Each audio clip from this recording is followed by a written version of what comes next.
ಕೆಳಗಡೆ ಏಕಶಲ ಬೃಂದಾವನ, ಮೇಲೆ ಬಿಚ್ಚಲ.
ಒಂದು 13 ವರ್ಷಗಳ ಕಾಲ ಇಲ್ಲಿ ಇದ್ದು ಅಪ್ಪನಾಥ ಜೊತೆಯಲ್ಲಿ ಆ 13 ವರ್ಷ ಇದ್ದ ಕಾಲದಲ್ಲಿ ಈ ಬೃಂದಾವನ ಕಾಣ್ತಾ ಇದೆ ನಿಮಗೆ.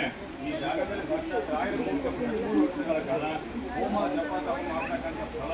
ಇದು ಮಾಮೂಲಿ ಜಾಗ ಅನ್ಕೊಂಡ್ರೆ ತುಂಬಾ ಜಾಗೃತವಾದ ಸ್ಥಳ. ಇದು ಏಕಶಿಲಾ ಬೃಂದಾವನ ಅಂತ ಹೇಳ್ತಾರೆ. ಏಕಶಿಲಾ ಅಂದ್ರೆ ಒಂದೇ ಕಲ್ಲಲ್ಲಿ ಮಾಡಿರ್ತಕ್ಕಂಥ ಬೃಂದಾವನ. ಚೆನ್ನಾಗಿ ನೋಡಿ, ಒಂದೇ ಕಲ್ಲು. ಈ ತರ ಬೃಂದಾವನ ನೋಡಕ್ಕೆ ನಿಮಗೆ ಎಲ್ಲೂ ಸಿಗಲ್ಲ. ನೀವು ನೋಡ್ತಕ್ಕಂಥ ಬೃಂದಾವನ ಅಪ್ಪಣ್ಣನಾಥ ಬೃಂದಾವನ ಅಲ್ಲ, ಇದು ಅಪ್ಪಣ್ಣನಾಥ ಪ್ರತಿಷ್ಠಾಪನೆ ಮಾಡಿದ ರಾಯರ ಏಕಶಿಲಾ ಬೃಂದಾವನ.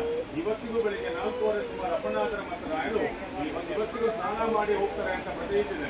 ಈಗೆಲ್ಲ ಟಿವಿ ಸೀರಿಯಲ್ ನೋಡಿರ್ಬೋದು, ಅಪ್ಪಣ್ಣನಾಥರ ಬರ್ತಾ ಇರ್ತಾರೆ, ನದಿಯೆಲ್ಲ ದಾರಿ ಬಿಟ್ಟರೆ ನೋಡಿರ್ಬೋದು.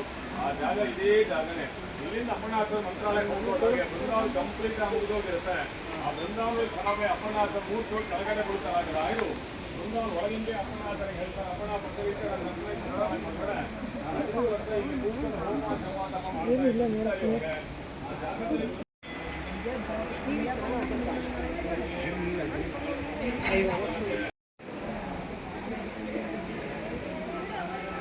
ನಾವಲ್ಲಿ ಪ್ರಾರ್ಥನೆ ಮಾಡಿ